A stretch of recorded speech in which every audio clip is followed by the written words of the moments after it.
بسم الله الرحمن الرحيم ألف لام را تلك آيات الكتاب المبين إنا أنزلناه قرآنا عربيا لعلكم تعقلون نحن نقص عليك أحسن القصص بما أوحينا إليك هذا القرآن وإن كنت من قبله لمن الغافلين إذ قال يوسف لأبيه يا أبت إني رأيت 11 كوكبا والشمس والقمر رأيتهم لي ساجدين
خب بروید. او هفته 1 روز در مکفیله خلوت می کند. بهتر نیست مزاحم عبادت او نشویم؟ در هنگام عبادت به کار دیگری نمی پردازد. از قضا و اینک در مکفیله تنهاست. بهترین فرصت همین امروز است که با خاطری آسوده و بدون مزاحم با او سخن بگوییم. بروید ببینم چه میکنید.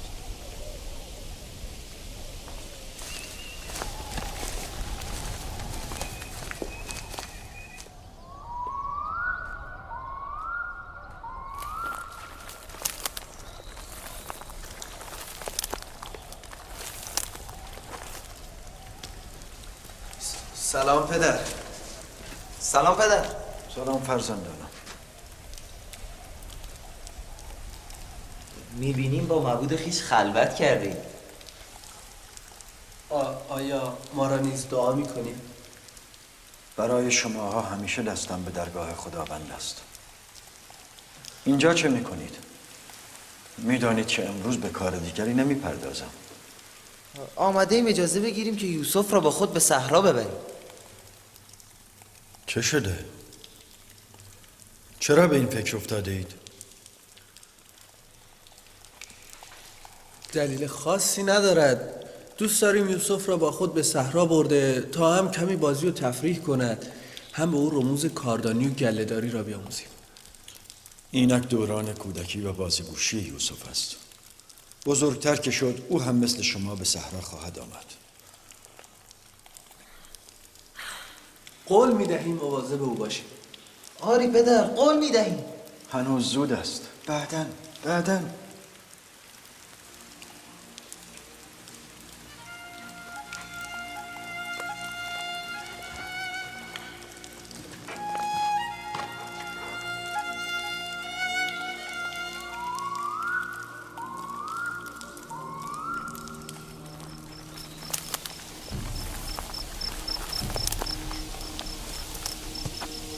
باید میدانستم که انجام چنین کاری در عرضه و توان شما نیست. تو که عرضه و توان داشتی خود نزد پدر میرفتی. مثلا ما پیامبرزاده ایم.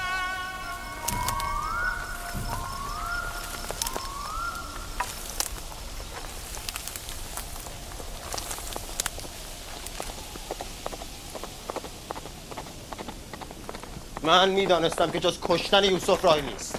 بی نتیجه بودن راهی که لاوی پیشنهاد داده بود از همان ابتدا معلوم بود.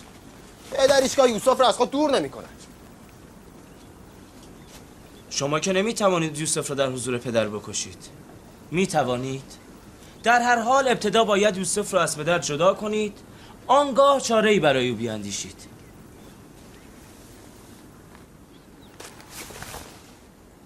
من راهی به نظرم میرسد.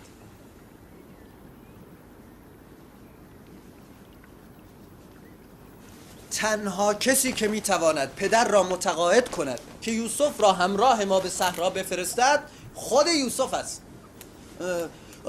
او را وسوسه کنیم و از لذت گشت و گذار و بازی در صحرا برایش بگوییم. اگر او خود تقاضای همراهی ما را داشته باشد قطعاً پدر با او مخالفت نخواهد کرد. این همراه است. امتحان میکنه.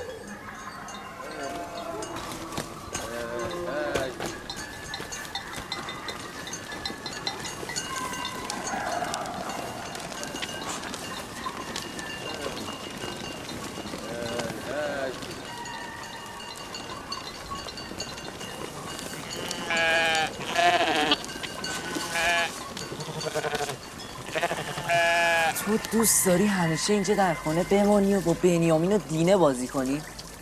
آری، من بازی با دینه و بنیامین رو دوست دارم. خب من هم دوست دارم با شما بازی کنم، اما نه اینجا. بازی و تفریح در کوه و صحرا خوب است. چرا گله را حرکت نمی دهید؟ منتظر برادرانمان هستیم.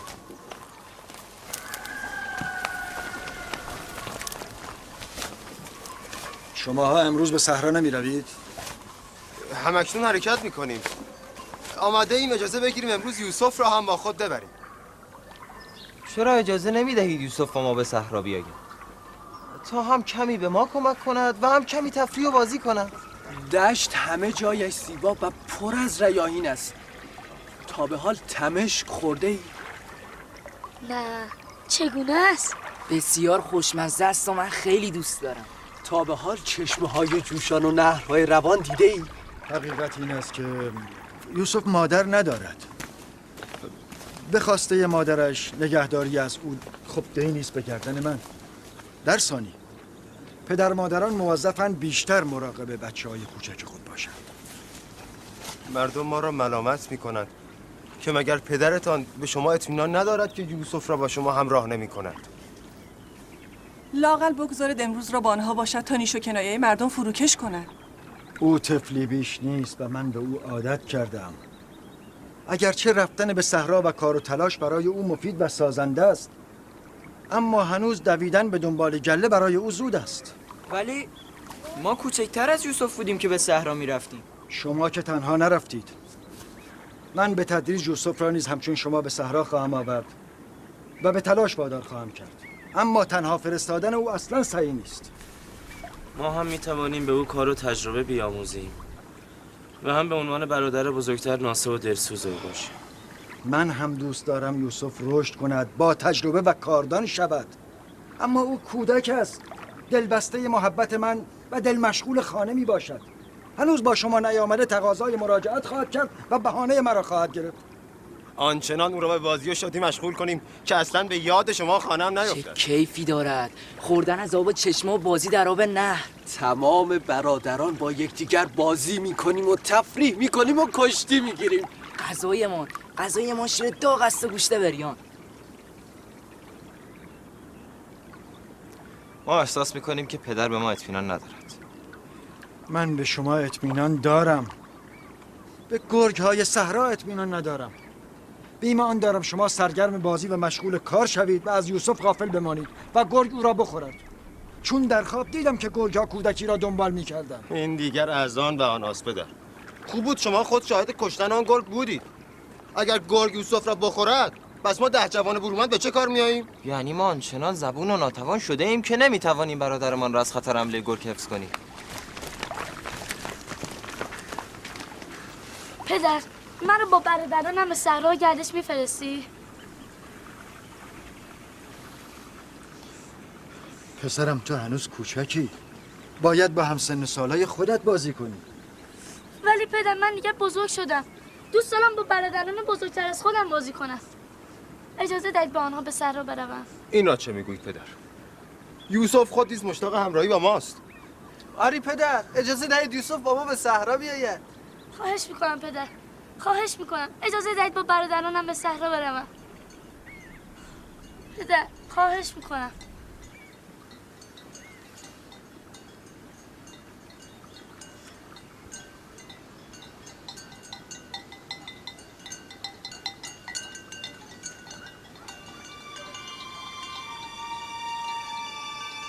بسیار خوب، موافقم.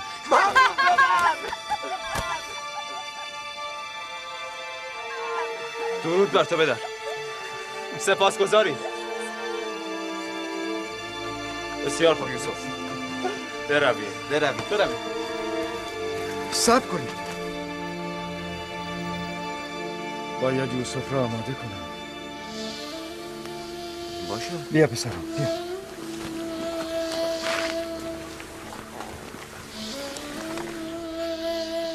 مراقب یوسف باشید. او چون شما تحمل سختی را نداره. نگران نباش مادر، نمیگذاریم به او سخت بگذره.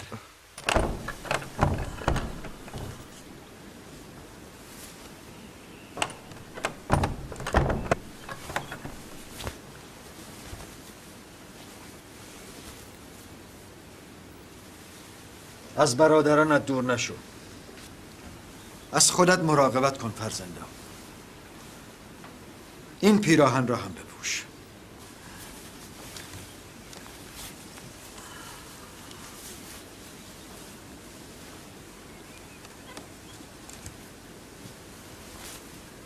پدر، این که اندازه‌ام شد.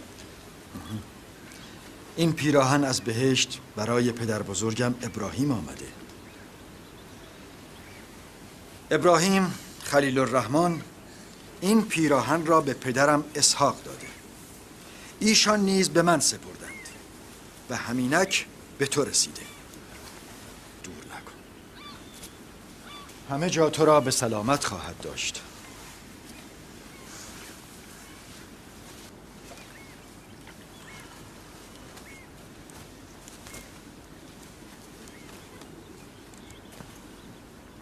همه جا با برادرانت باش و هر چه گفتند گوش کن.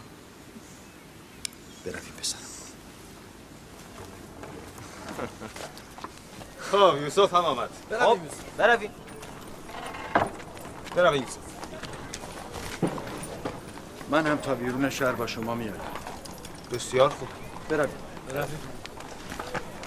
نگران نباشید پدر. ما امروز با یوسف روز خوبی را خواهیم داشت.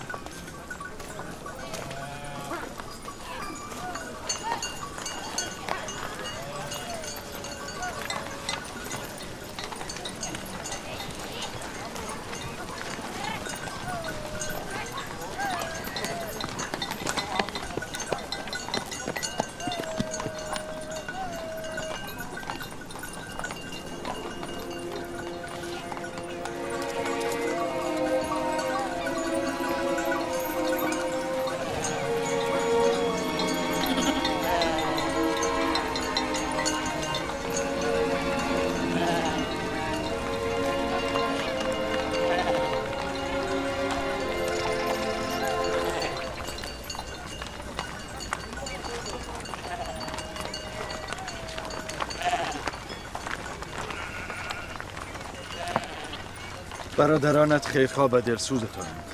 کاری داشتی به آنها بگو. یاریت میکنم. مراقب خودت باش پسرم. برای یوسف آب و غذای کافی گذاشتم. مبادا گرسنه بماند. حتما. لاوی، یوسف را به تو میسپارم. نگذار آسیب ببیند و به او سخت بگذرد. پدر اجباری نیست.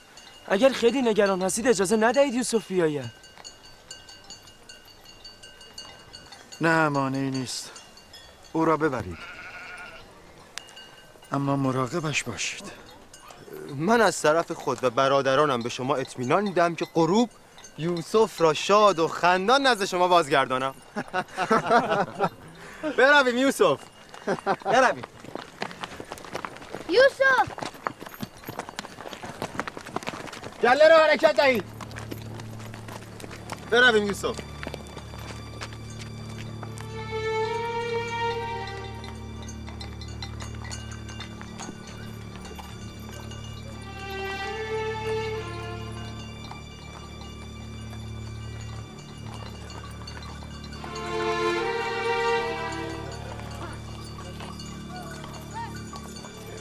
نگران نباشید. برادرانش از اون مراقبت خواهند کرد.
چه میکنی یهودا؟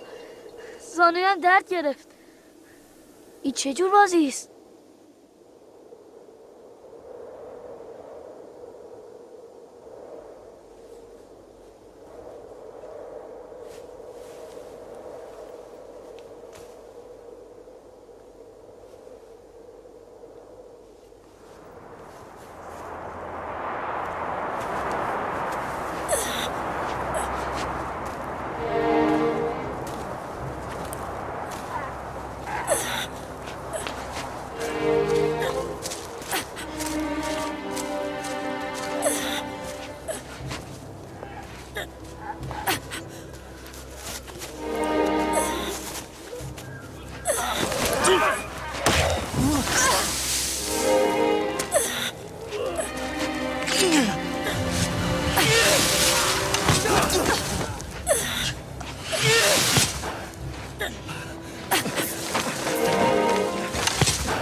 پدر را به یاری بخوان. بخوان. پدر. چرا معطلی؟ پدری در کار نیست. فریاد بزن.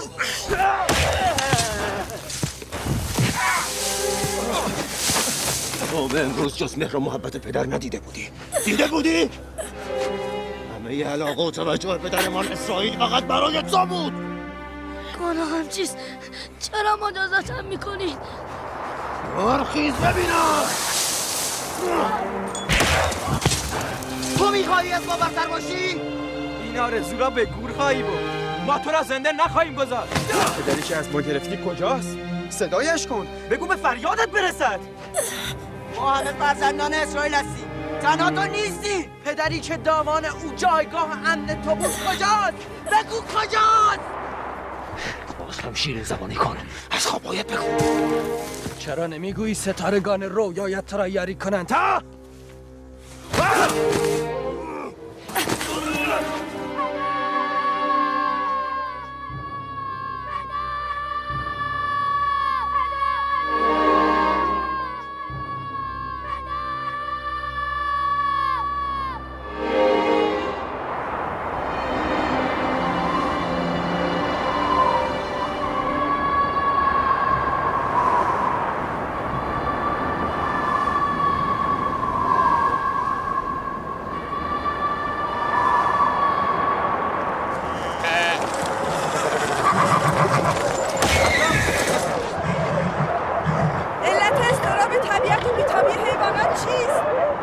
چه میدانم؟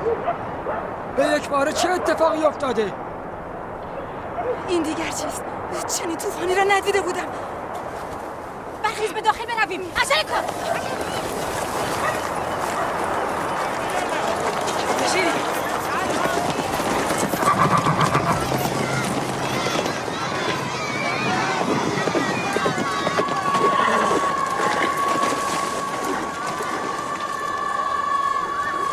شنیدی؟ چه چیزی را؟ گویی یک نفر در باد فریاد میزند پدر.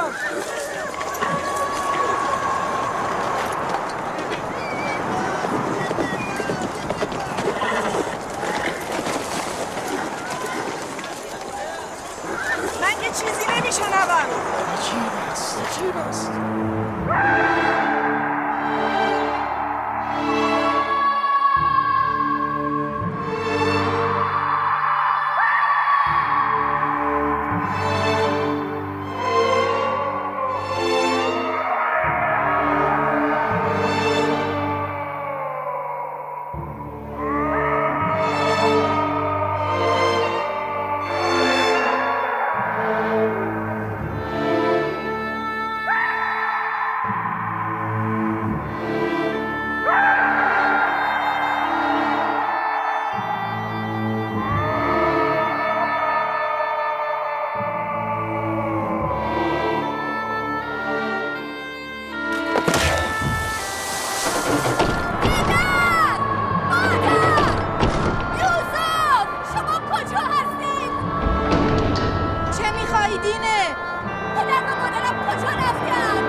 چه شده؟ کفش‌های زیبایت پاره شده؟ لباس‌های تمیزت خاکی شده ها؟ چه حیف. موهای شانه کرده‌ات پریشان شده. هنوز هم میخواهی بر ما سروری کنی؟ یتیم راهی. خوب نگاه کن. خوب نگاه کن. سجده کنندگانت را خوب نگاه کن. حال چه کسی به سجده افتاده؟ تو؟ یا ما؟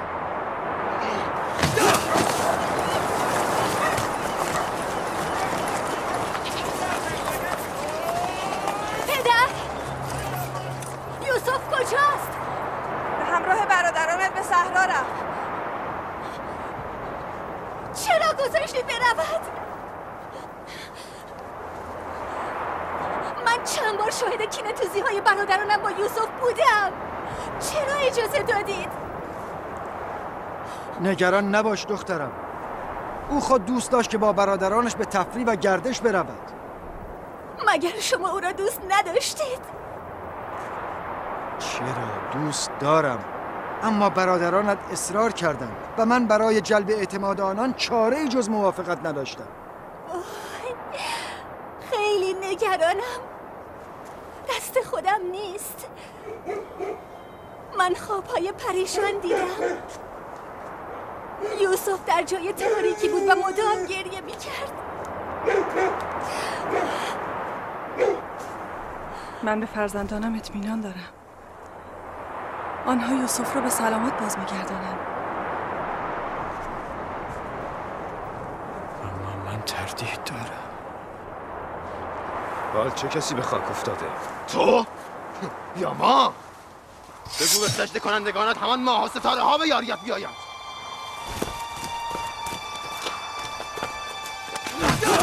رهایم کن لاوی، رهایم کن تا او را نزد مادر مرده‌اش جاهیل روانه کنم. قرار ما بر این نبود. با یکدیگر توافق دیگری داشتیم. آن توافق برای بستن دهان تو بود. ولی من رهایت نمیگذارم یوسف را بکشی. رهایش کن لاوی، بگذار کار را تمام کنه. پس بهتر است اول من را بکشی، چون اگر زنده بمانم به بدر خواهم گفت. یا از یوسف بگذر یا اول خودت کشته خواهی شد. یکدیگر را رها کنید یهودا.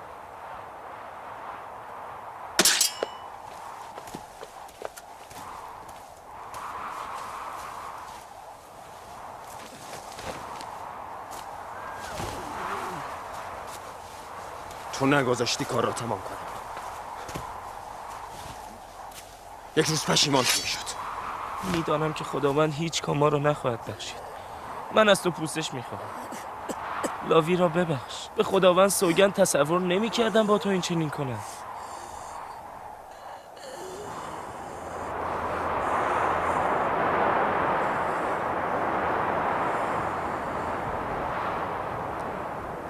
پیامبران و پیامبرزادگان باید خود را برای مصائب دنیا آماده کند، اما من توان نمی کردم که اولین مصیبت از جانب برادرانم بر من فرود آید. خنده‌ات برای چیست؟ ساعتی پیش که مرا از پدر ستاندید، هر یک مرا نوازش میکردید و بوسه میدادید. یهودا مرا بر 4 پا نشاند. با خود گفتم آنکه چنین برادرانی دارد نه از دشمن باید بترسد و نه نگران خطر باشد، حالا که اولین دشمنانم همین برادران است. بیچاره آنکه به جز خدا به دیگری دلخوش کنند.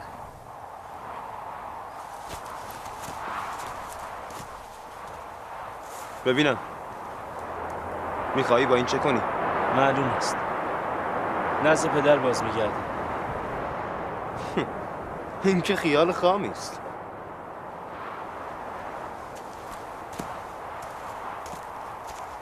حتی اگر به قیمت جان هر دوی شما تمام شود نمیگذاریم او را بازگردانیم. چاره دیگر بیاندیش. چه کنم؟ هر دوی ما را خواهند کشت. فعلا باید مانع کشته شدن تو شوم و بعد خدا بزرگ است. بسیار خوب، او را به کاروانیان رهگذر بسپارید تا با خود به جای دور ببرند. ولی ما که نمیتوانیم با دست خود او را به کاروانیان تقدیم کنیم. مشکوک نخواهند شد. چرا او را در جایی نمیگذارید که کاروانیان خود او را بیابند؟ مثلا بالای درختی جایی.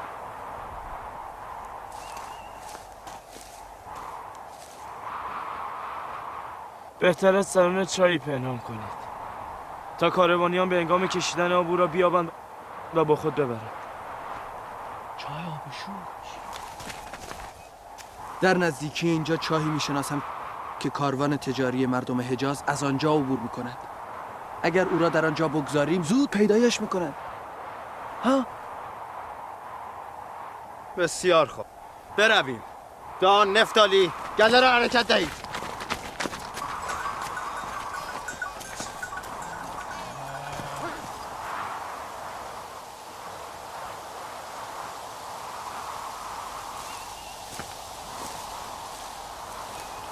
پدر کی باز میگردند؟ نگران نباش دخترم، تا غروب وقت زیادی هست. چند روز پیش یهودا میخواست یوسف را مجازات کند، لاوی نگذاشت. چرا؟ مگر از یوسف خطایی سر زده بود؟ نه پدر، فقط نمیخواست خوابش رو برای یهودا تعریف کند. من از او خواستم که نگوید.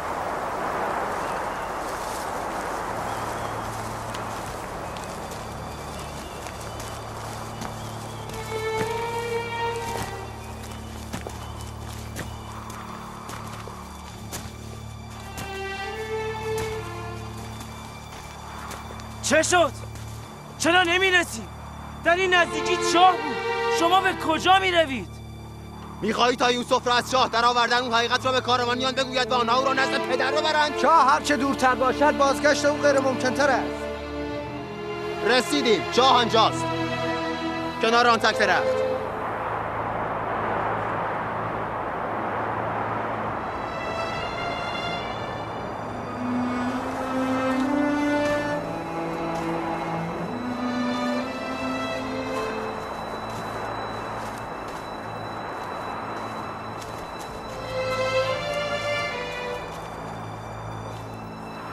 آبان چاه شور است. من آن را میشناسم. چه بهتر. کاروانیان به همین خاطر هیچگاه در کنار این چاه اتراق نمی کنند. صدایش رو در نیاور. من مخصوصا به این سمت آمدم. اما این به معنی کشتن یوسف است.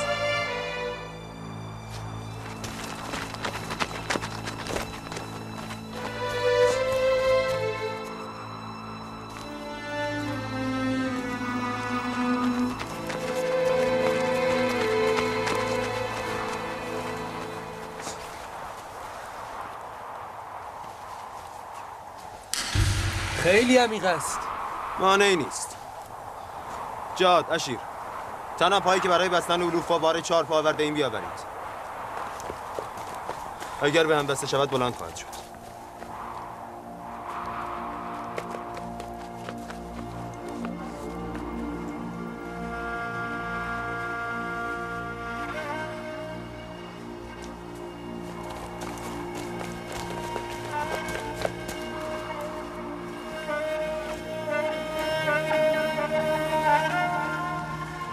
یهودا، آب این چاه شور است. هیچ کاروانی از آن آب بر نمیگیرد مگر بیزوار و خطا. من اطمینان دارم توی در این چاه از تشنگی خواهد مرد. شاه، من خود میدانم. بیهوده که به این سر نیامدم. به هر حال همین است، چه زنده بمانه چه بمیره.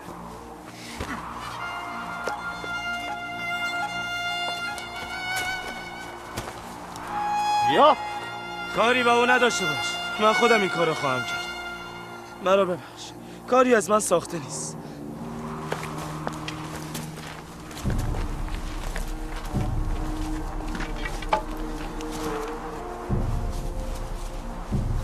گناه من چیست؟ این چه ظلمی است که در حق من میکنید؟ تو گناه نداری. ما تحمل برتری و سروری تو را نداریم. ما به جایگاهی که خداوند برای تو قرار داده حسادت میکنیم. من از تو میترسم. تاریک است. نترس برادر. خداوند با توست. از تو حفاظت میکنه. یهودا، من از شما میترسم. گوش کن برادر. مگر شما نمیخواهید که من از پدر دور شوم؟ به تو قول میدم که اگر رعایت کنید از اینجا به جایی بروم که پدر هیچگاه منو نبیند. من هم باور کردم. من از شما میترسم. صبر کنید. باز چه شده؟ اگر نزد پدر بازگشتیم و از یوسف پرسید چه پاسخی بدهیم؟ میگوییم گرگ را خورد. آری، پدر خودم نگران بود که مبادا یوسف نصیب گرگ شود. پدر میداند کنان گرگ بسیار دارد. اما من فکر میکنم نشانه ای لازم است. نشانه؟ مثلا پیراهن گرگ خورده یوسف نشانه خوبی است. بیا پایین ببینم.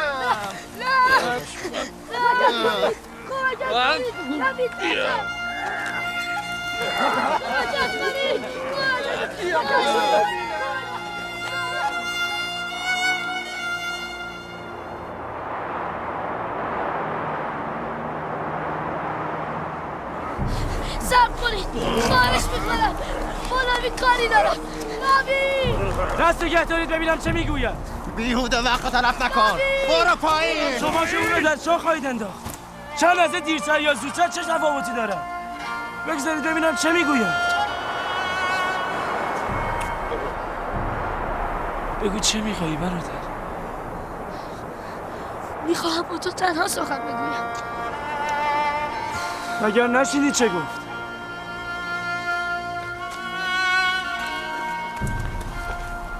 من تو را دوست دارم و به خوبی تو یقین دارم. اگرچه برادرانم با من بدی میکنن، اما همه آنان را نیز دوست دارم. نمیخواهم از جانب من گزندی با آنان برسم. مبادا پدر از ستمی که بر من کردید مطلع شود که نفرین او همه شما را نابود خواهد کرد. به دیگران هم نگویید. ممکن است پدر را باخبر کنید. این واقع از خداوند پنهان نخواهد بود. از خشم خداوند در امان نخواهید ماند. توبه کنید تا خداوند به خاطر ستم بر کودکی ضعیف بر شما عذاب نازل نکند. خداوند ما رو ببخشه. به گفته پدر من یکی از پیامبران الهی خواهم شد. شما این را میدانید و این گونه بر من ستم میکنید. من نگران آنم که شما بنی اسرائیل و فرزندانتان با انبیای بعد از من هم این چنین کنید. نفرین بر ما سعید دارد. نفرین بر ما از خدا بیخبران. کاری که ما بنی اسرائیل با برادر خود میکنیم درندگان با هم خون خود نمیکنن. آننگ برادر کشته قابیل را بار دیگر زنده میکنیم.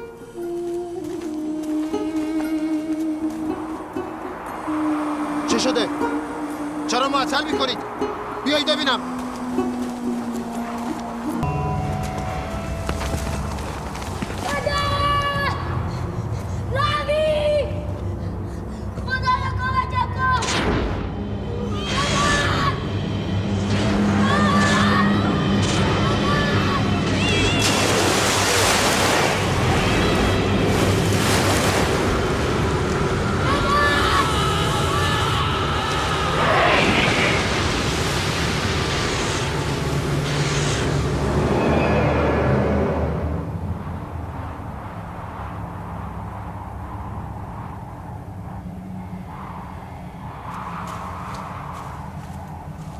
یوسف افتاد. لاوی!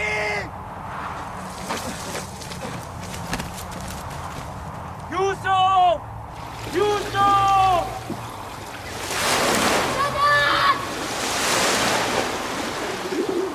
یوسف! یوسف! یوسف!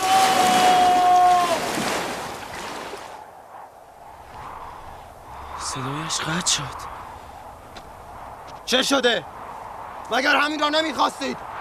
فقط تو این را میخواستی. قرار ما این نبود. از ابتدا نقشه قتل او را داشتی. تو تقاص پس خواهی داد. تو روی قابیل را سپید کردی. قابیل برادر با هم برابر خود را کشت، ولی تو طفلی صغیر را کشتی. نفرین خداوند بر تو. نفرین. اگر نفرینی هست برای همه هست. ما همه با هم شریکیم.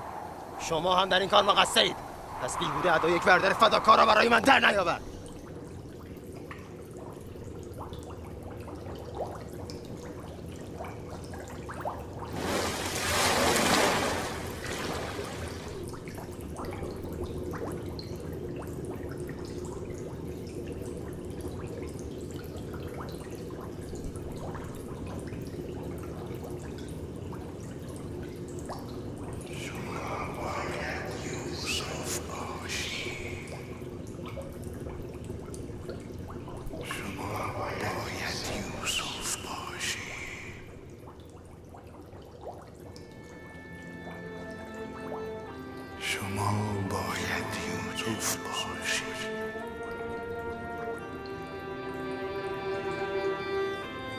شما باید یوسف باشی. آری، من یوسف هستم.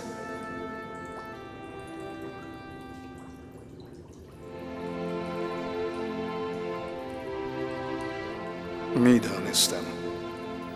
میدانستم که روزی شما را خواهم دید. شما کی هستید؟ مردی از ادوار گذشته،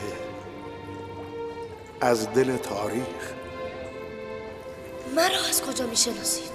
یکی از انبیای گذشته ماجرای شما را برای من تعریف کرد و من شیفته شما شدم. آرزوی دیدارتان را داشتم. از اون نشانه شما را خواستم. گفت روزی در این چاه شاه دنیا ظاهر خواهد شد. و شما هم در اینجا به انتظار من نشستید. 1200 سال است که انتظار شما را میکشم. 1200 سال؟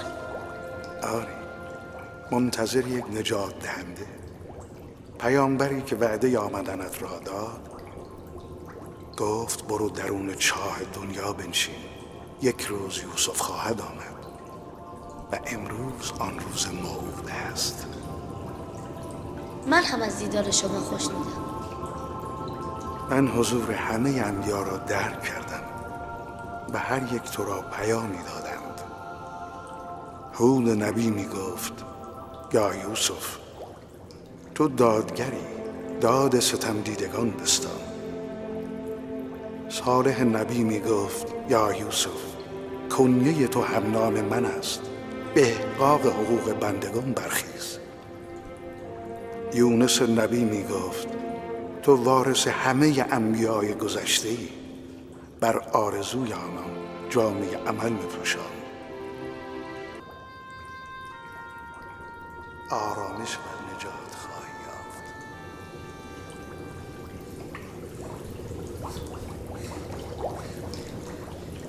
آقای پیرمرد، مرد منتظر کجا هستی؟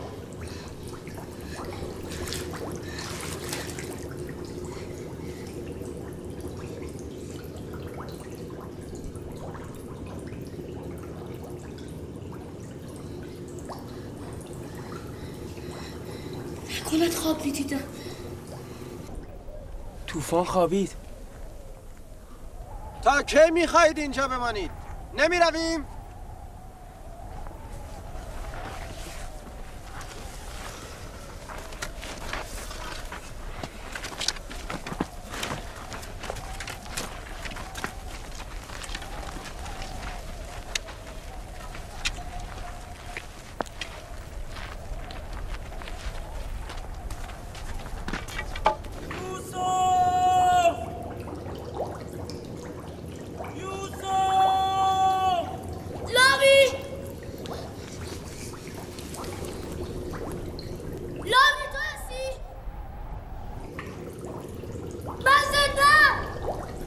زنده است!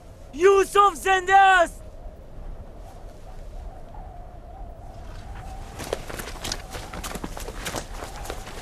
یوسف! یوسف! یوسف! من زنده!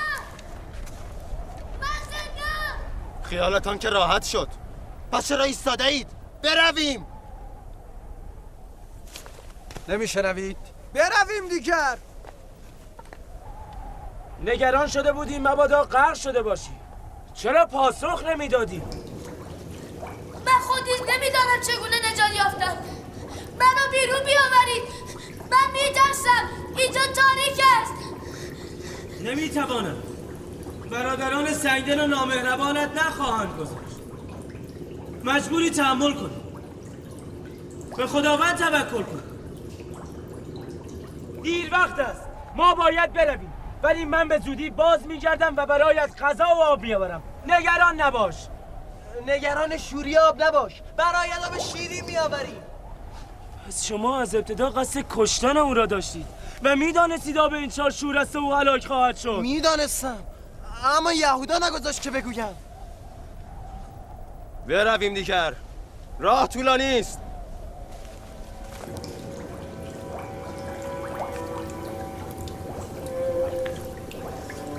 اینجا شیرین است.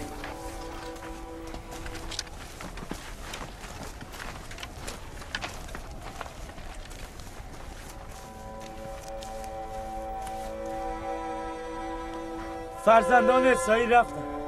من نیز مجبورم بروم. نبی من میترسم. فردا باز میگردم.